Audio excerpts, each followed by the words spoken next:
lebih terang lagi kemudian Pak Jokowi juga kembali ke Solo, nenteng Pak Ganjar Pranowo, dan di situ Pak Ganjar Pranowo diberi briefing tentang bagaimana mengelola negara ini. Nah, ini ngomongin fasilitas negara, menggunakan fasilitas negara, tapi yang menggunakan antar sesama petugas partai. Dari sini saja sebenarnya kan orang kemudian menjadi, waduh, kelasnya Pak Jokowi jadi turun ya gitu. Powernya Pak Jokowi itu sudah sangat melemah, partai-partai ini sudah tidak dalam kendali. Dan yang pertama kali mendowngrade endorsement powernya dari Pak Jokowi yang pertama kali adalah PDIP.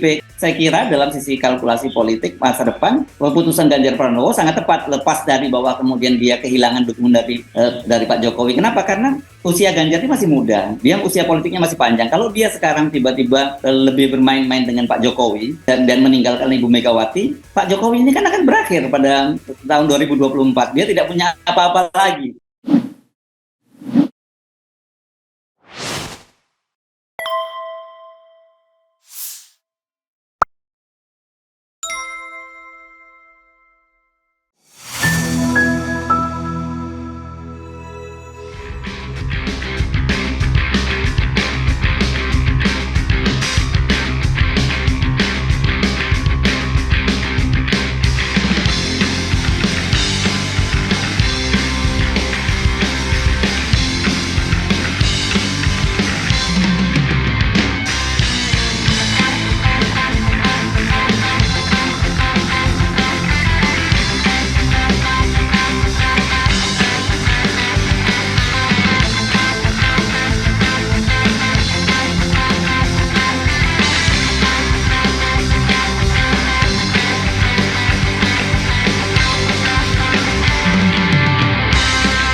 Yang pertama, pelanggaran terhadap etika politik karena tidak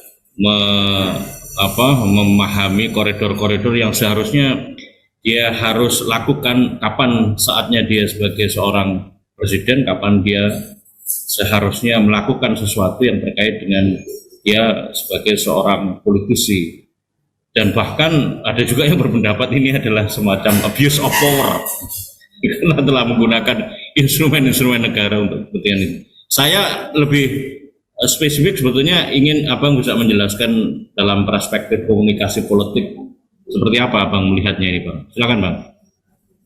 Ya sebenarnya kayak begini-begini, soal begini itu harusnya sudah tidak perlu ada lagi pro kontra, itu clear kan posisinya Pak Jokowi itu selain sebagai presiden juga kepala pemerintahan. Dan saya kira kalau teman-teman yang banyak mempelajari soal politik antara hubungan antara seorang presiden dengan partai politik dengan negara, saya kira pasti akan selalu mengingat salah satu adagium yang sangat populer dan itu saya kira sudah menjadi semacam kredo gitu ya seorang presiden di Filipina ini ya, sama-sama negara Asia Tenggara gitu yang demokrasinya sebenarnya juga nggak lebih bagus-bagus dari Indonesia, itu Presiden Manuel Quezon gitu yang selalu dikutip banyak orang gitu, katanya ketika loyalitas saya kepada negara dimulai maka loyalitas kepada partai saya berakhir, atau when my loyalty to my party is end and my loyalty to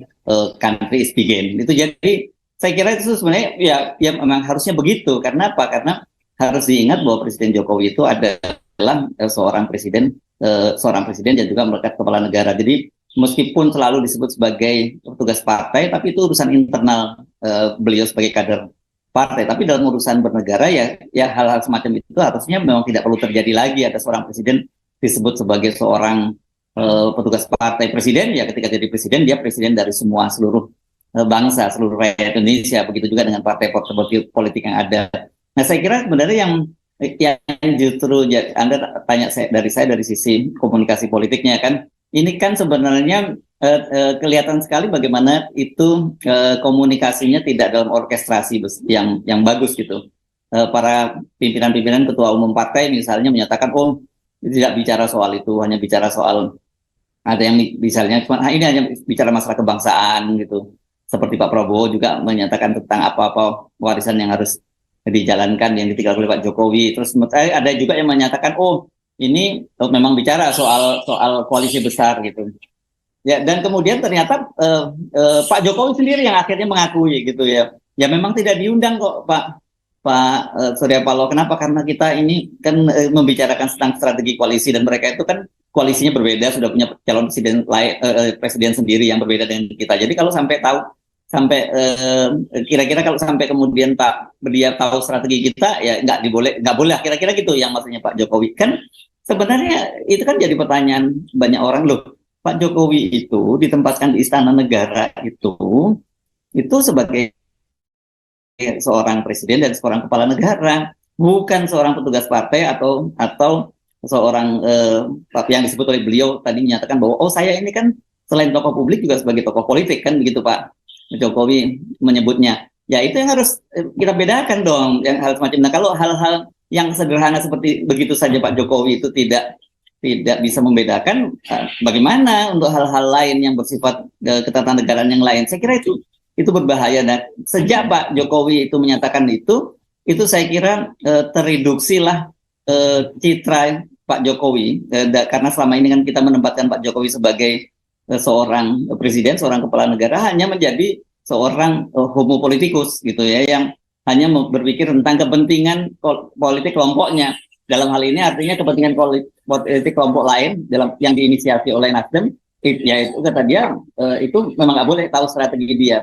Ini yang saya kira dampaknya sangat serius bagi kita, dan itu jangan kaget kalau kemudian sampai di level paling bawah, pejabat paling bawah, kemudian banyak sekali pejabat-pejabat pemerintahan yang kemudian juga memanfaatkan fasilitas-fasilitas negara untuk kepentingan pribadi. Sebenarnya soal begini kan sudah dimulai ketika misalnya Pak Jokowi kemarin diundang hadir dalam pencapresan Ganjar Pranowo, gitu, yang disebut sebagai seorang presiden yang hadir di situ. Dan Pak Jokowi juga menggunakan fasilitas kepresidenan ketika beliau terbang dari Solo menuju Jakarta, menuju Bogor di Istana Batu Tulis. Dan kemudian lebih terang lagi, kemudian Pak Jokowi juga kembali ke Solo, nenteng Pak Ganjar Pranowo, dan di situ Pak Ganjar Pranowo diberi briefing tentang bagaimana mengelola negara ini. Nah, ini ngomongin fasilitas negara, menggunakan fasilitas negara, tapi yang menggunakan antar sesama petugas partai. Dari sini saja sebenarnya kan orang kemudian menjadi, waduh, kelasnya Pak Jokowi jadi turun ya gitu. Padahal kan selama ini siapapun, lepas dari partai politik kita, lepas dari pilihan presiden kita siapa, ketika Pak Jokowi menjadi presiden, itu adalah presiden kita semua gitu, bukan presidennya hanya bukan presidennya PDIP atau hanya presiden koalisi dari pemerintahan yang mengusung Pak Jokowi. Itu saya kira yang menjadi persoalan. Dan ini kalau seorang presiden saja kemudian melakukan pelanggaran itu dibiarkan, orang di level bawah juga nanti akan bisa menyalahkan, loh, saya kan selain pejabat negara, saya juga pejabat publik, berhak dong saya menggunakan fasilitas itu. Dan nanti lebih direduksi lagi, loh, walaupun saya ini pejabat negara, tapi sebagai individu kan saya juga punya hak juga dong menggunakan ini. Kan bagaimanapun susah melepaskan bahwa kapan saya menjabat dan kapan saya tidak menjabat. Itu kan jadi akhirnya sampai terjadi semacam itu gitu. Mungkin sangat keras. Saya pernah mengenal seorang pejabat gitu yang dia menjabat di pemerintahan gitu, dan dia juga merangkap dia diminta ngajar gitu di sebuah kampus gitu. Dan ketika dia berangkat ke kampus, dia mengajar di hari non kerja, di hari Sabtu Ahad gitu, dia menggunakan kendaraan umum gitu. Saya tanya, kenapa Anda nggak menggunakan kendaraan itu? Ya itu kan kendaraan dinas saya, bukan kendaraan untuk urusan saya ngajar. Nah, hal-hal semacam ini saya kira penting untuk di bangsa ini, bangsa yang belum mature secara demokrasi ini, value semacam itu saya kira yang harus ditanamkan, dan itu dimulainya itu harus dari presiden.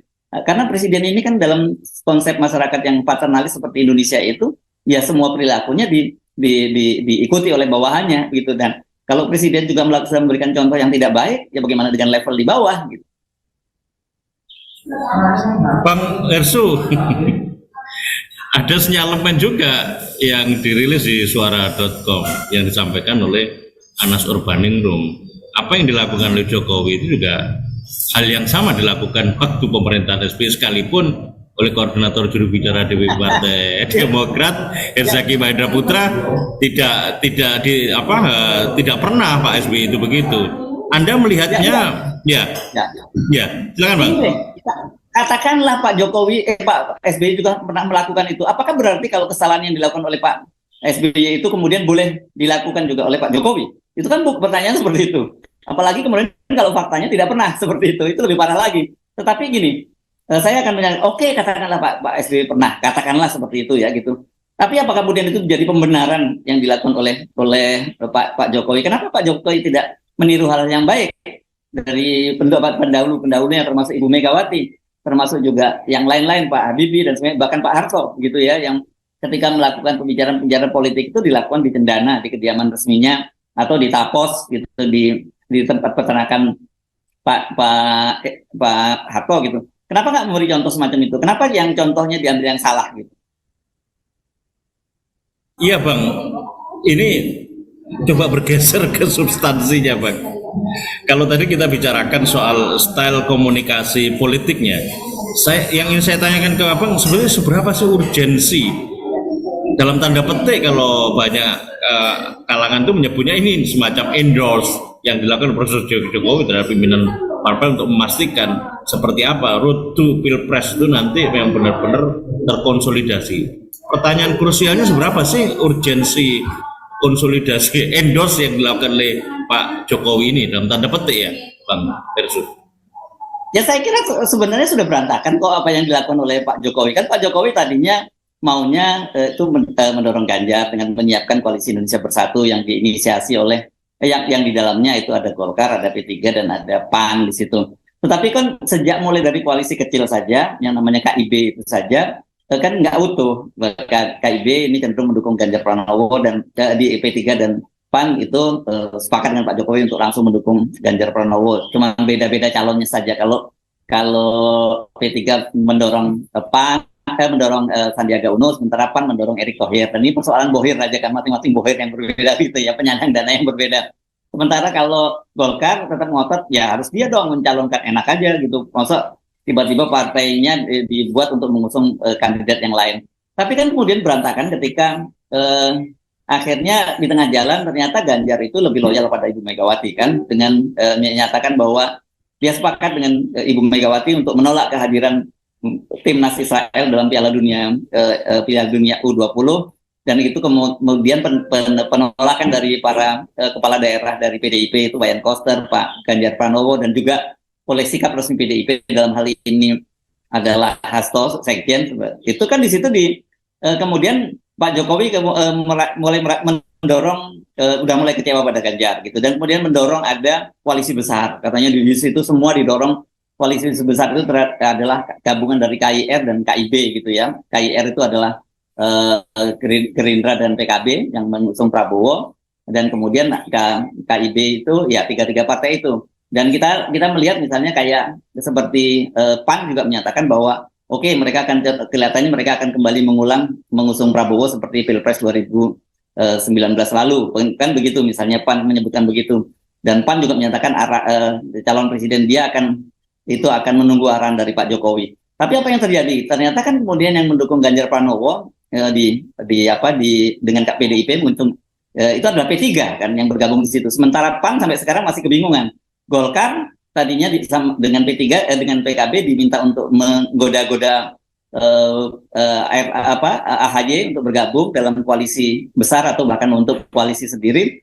Tapi kan kata kita seperti Caimin, dia imannya lebih kuat gitu, dia tetap bersama Anies. Artinya apa? Powernya Pak Jokowi itu sudah sangat melemah, partai-partai ini sudah tidak dalam kendali.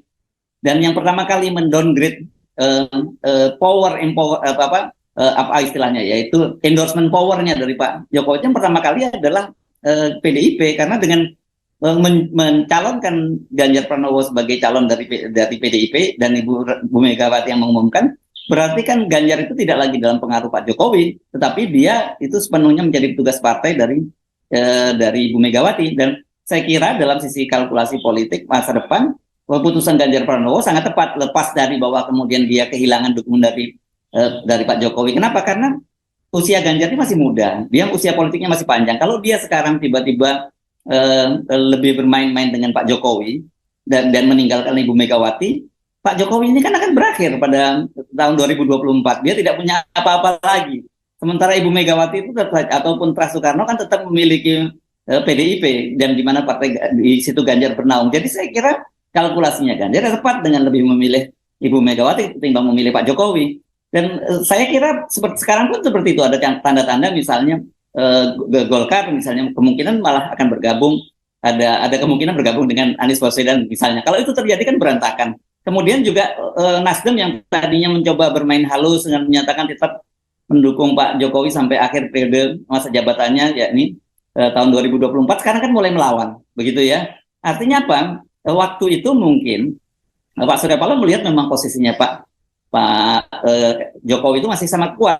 Ketika sekarang posisinya Pak Jokowi mulai melemah, ya apa urusannya, kata dia. Mulailah dilawan oleh Pak Surya Paloh, dan Pak Surya Paloh tepat itu ketika dalam wawancara dengan CNN mengingatkan, oke, sekarang ini kelihatannya Pak Jokowi tidak lagi membutuhkan Nasdem. Tetapi besok, lusa, atau nanti setelah jadi presiden, apakah Pak Jokowi tidak membutuhkan Nasdem? Ini saya kira ini tantangan yang sangat telat, dan sekaligus mengingatkan, Pak Jokowi, Anda itu nanti setelah tahun 2024 itu Anda bukan siapa-siapa loh. Beda sekali dengan Ibu Megawati atau dengan Pak SBY yang masih punya partai politik yang masih bisa bermain-main. Sementara ada putranya dan menantunya yang masih ingin meniti karir. Bobi masih ingin jadi gubernur Sumatera Utara, Gibran masih ingin jadi gubernur Jawa Tengah atau DKI Jakarta, Kaisang ingin jadi wali kota Solo. Dari mana siapa yang akan menjamin kalau nanti Pak Jokowi sudah tidak jadi presiden? Katakanlah sekarang Pak Prabowo menyatakan, oh ya saya hanya akan maju presiden kalau atas izin dari Pak Jokowi, kan gitu, atas izin presiden Pak Jokowi. Yang lain juga begitu. P3, PAN dan sebagainya, Golkar itu masih nurut dengan Pak Jokowi karena masih bisa disandra oleh Pak Jokowi karena Pak Jokowi masih presiden. Ketika Pak Jokowi tidak jadi presiden lagi, memang apa urusannya dengan Pak Jokowi? Kan kira-kira begitu kalkulasinya itu. Jadi sekarang ini sebenarnya udah memasuki fase lemdak yang sebenarnya itu, dan fase lemdak ini ini banyak orang marah ya, terutama pendukung Pak Jokowi disebut fase lemdak. Fase lemdak ini dalam terminologi demokrasi itu hal yang biasa yang disebut outgoing leader ya, outgoing presiden gitu. Presiden yang akan meninggalkan posisinya dan tidak boleh lagi mengambil keputusan yang strategis. Jadi itu sebenarnya kalau dalam terminologi yang normal ya, ketika seseorang presiden mengakhiri masa jabatannya 2 periode dan akan mengakhiri, biasa saja. Tapi kan yang menjadi tidak biasa ketika Pak Jokowi masih terus cawe-cawe, masih tadinya ingin memperpanjang masa jabatannya, sekarang setelah gagal memperpanjang masa jabatannya pengen menunda pemilu. Setelah gagal menunda pemilu, sekarang dengan Pilpres dia pengen masih coba mengatur siapa yang mau jadi presidennya, siapa menjadi calon presidennya, yang disebut sebagai the all president man. Maunya semua itu adalah calon presiden gitu. Jadi maunya Pak Jokowi itu ya yang maju itu hanya Ganjar dengan Prabowo, dan masing-masing punya pasangan nanti didukung oleh koalisi-koalisi itu, sementara Anies itu bisa disingkirkan. Kan begitu caranya. Dan nanti tinggal dibaku atur. Ya kira-kira membayangkan skenario Pilpres 2019 ketika hanya 2 pasang calon, Pak Jokowi berpasangan dengan Pak Ma'ruf Amin, kemudian Pak Prabowo dengan Sandiaga Uno, dan kemudian ketika Pak Jokowi menang bersama Pak Ma'ruf, ya Pak Prabowo dan Pak Sandiaga Uno diajak masuk ke kabinet. Kira-kira itu kan skenario yang diulang oleh Pak Jokowi, dan Pak Jokowi membayangkan nanti dengan cara begitu saya masih bisa mengatur negara ini. Ya enggak juga gitu. Presiden yang akan terjadi nanti lah yang akan didengar oleh para partai-partai ketua umum partai ini, bukan Pak Jokowi gitu loh. Itu yang saya kira yang menurut saya absurd dari gagasan Pak Jokowi masih ingin mengontrol pemerintahan setelah beliau tidak jadi lagi presiden itu. Iya Bang, kalau melihat jejak rekam politik yang sebelumnya terjadi di antara yang menyeruak ke permukaan sekarang yang mempertanyakan soal endorse, katakanlah begitu, di dalam tanda petik diistilahkan begitu, endorse Pak Jokowi atas parpol koalisi pemerintahan menuju Pilpres itu, kalau melihat petanya dan mohon nanti bisa dikoreksi seperti apa estimasi peta ke depan itu yang akan terjadi. Pak Prabowo yang sangat kuat diusung oleh Gerindra, dan bahkan kabarnya juga akan ada gabung PAN kalau nggak salah ya, Apa itu tidak tahu ya. Terus yang pertama tentu PDIP karena dia punya presidential threshold yang memenuhi syarat begitu mengusung Ganjar dan kabarnya P3 gabung di dalamnya. Lalu kemudian Pak Anies sendiri itu kan juga pernah menjadi menteri pada periode Jokowi yang pertama. Kalau pertanyaannya terkait dengan kelanjutan legacy apa yang dipermasalahkan Pak terhadap Pak Jokowi ini, kalau urgensinya adalah urgensi kekhawatiran kelanjutan legacy apa yang dilakukan oleh Pak Jokowi. Kalau melihat peta semuanya Pak Prabowo juga menjadi bagian dari kabinet pemerintahan Jokowi. Esensinya apa ini, Bang Hersul? Ya nggak ada, esensinya nggak ada apa-apa. Legacy itu sebenarnya kan bukan barang-barang yang seperti kelihatan seperti mau legacy kereta api cepat Cina yang itu jelas udah pasti kan akan mangkrak. Bagaimana mungkin ada teknologi minta dia konsensinya? Kita jangan ngomong soal biaya yang membengkak kemudian utang yang diwariskan. Kita membayangkan bahwa mereka itu minta konsensi sampai 80 tahun. Kenapa? Dengan alasan mungkin baru sekitar 80 tahun itu break even point. Anda bisa membayangkan kereta api pada tahun 80 tahun yang lalu. Itu tahun berapa itu kalau 80 tahun dari sekarang? 1943. Itu sudah teknologinya sudah tertinggal jauh dengan sekarang. Apalagi sekarang dengan teknologi yang semakin cepat berubah, jangan-jangan nanti orang sudah tidak menggunakan kereta, mungkin menggunakan taksi terbang gitu ya, dan kita tidak bisa pernah bayangkan 80 tahun yang akan datang itu seperti apa. Paling sederhana saja, artinya 80 tahun yang akan datang mungkin pabrik dari spare part-nya di Cina pun sudah nggak ada lagi di di sana. Sekarang ini orang kan lagi ribut-ribut mobil bensin, mobil listrik misalnya. Tetapi diam-diam kan Cina diam-diam uji coba mobil berbahan bakar hidrogen. Di Kanada kemarin belum lama ini juga sudah mulai diuji coba kereta yang menggunakan bahan bakar hidrogen. Jadi Pak, dipastikan itu kereta api cepat Cina itu bakal mangkrak gitu dan meninggalkan utang.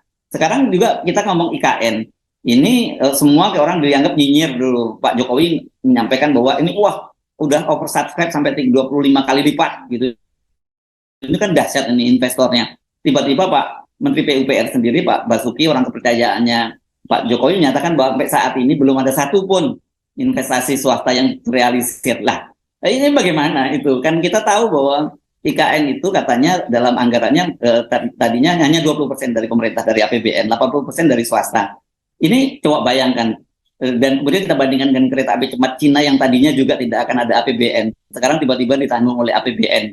Dan kemudian terus jumlahnya membengkak terus, dan kemudian perusahaan-perusahaan karya itu diberi penyertaan modal negara, PMN kan gitu, dan itu juga sama juga dengan berarti merogoh dari APBN. Nah, kalau ibu kota negara baru ini kan jumlahnya lebih besar dari 4 kali lipat lah dari proyek kereta api cepat Cina. Apakah kemudian juga nanti pemerintah akan memutuskan untuk menalangi semuanya?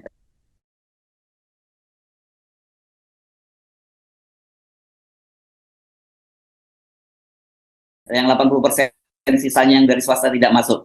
Itu pun juga dari sisi legacy mangkrak. Jadi legasinya membangun proses jadi presiden seperti sekarang itu karena di era demokrasi nggak mungkin ada orang dari tepian Bengawan Solo sana, seorang wali kota kecil bisa menjadi seorang presiden, menjadi gubernur dan menjadi presiden. Pasti nanti kekuasaan itu hanya berputar di kalangan elit saja di Jakarta gitu. Ini kan salah satu warisan ditinggalkan oleh para pendahulunya. Dalam hal ini orang akan mencatat Pak Habibie legasinya gitu. Pak Habibie tidak diingat legasinya karena dalam konteks negara berdemokrasi Pak Habibie itu sampai sekarang dikenang sebagai presiden yang melakukan demokratisasi. Undang-undang pers siuk dicabut dan sebagainya. Kemudian para tahanan-tahanan politik yang dilepaskan oleh Pak Habibie. Pak Habibie dikenang sebagai seorang negarawan karena ketika kemudian pidato pertanggungjawabannya ditolak, Pak Habibie tidak memaksakan untuk mempertahankan kekuasaannya, dan dia menyatakan mundur meskipun masih didukung oleh banyak orang untuk maju lagi. Orang sekarang ketika mengenang Pak Habibie itu mengenangnya dengan takzim. Bagaimana seorang presiden yang betul-betul meletakkan fondasi demokratisasi. Begitu. Katakan Ibu Mega dan sebagainya, orang tetap mengenal. Sayang Ibu Mega kan waktunya singkat, untuk kita tidak fair untuk menilai apakah Ibu Mega itu berhasil atau tidak gitu. Gus Dur misalnya juga punya waktunya singkat. Tapi kalau kita bandingkan apple to apple dengan Pak SBY misalnya yang sama-sama 2 periode, orang dulu menyebutnya bahwa oh, Pak SBY ini seperti autopilot gitu ya. Nah, orang lupa bahwa autopilot itu dalam mode penerbangan itu mode penerbangan paling aman, ya, karena nggak perlu dikendalikan oleh pilot. Lah, kalau sekarang terlalu banyak pilot, orang bingung kan malahan ini mau terbang kemana sebenarnya negara ini. Terlalu banyak pilot yang menerbangkan ke utara, selatan, barat, timur, jadi kacau balau sekarang gitu. Dan bagi apa orang yang akan mengenang dari Pak Jokowi? Kalau kemudian kereta api cepat Cina dipastikan mangkrak, ibu kota negara baru sampai tinggal berapa 1 tahun lebih Pak Jokowi masa jabatannya ternyata belum ada investasi yang masuk. Terus apa yang mau ditinggal di legasinya Pak Jokowi? Kohesi masyarakat juga berantakan karena saling curiga, ada kadrun dan ada kecebong, dan kemudian mereka terus-menerus saling membuli di media sosial.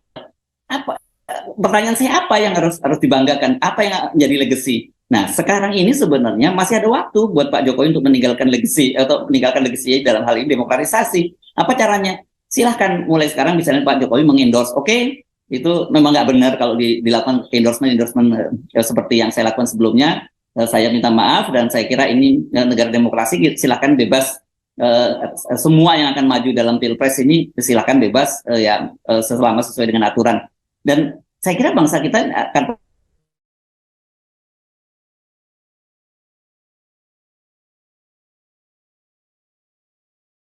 pemaaf dan akan memberi tepuk tangan, memberi aplaus pada Pak Legacy bahwa pada masa reformasi itu akhirnya tetap terjaga ketika Pak Jokowi mengakhiri masa jabatannya. Jadi dengan begitu saya kira Pak Jokowi akan berakhir dengan husnul khotimah dan akan dikenang dengan baik. Ini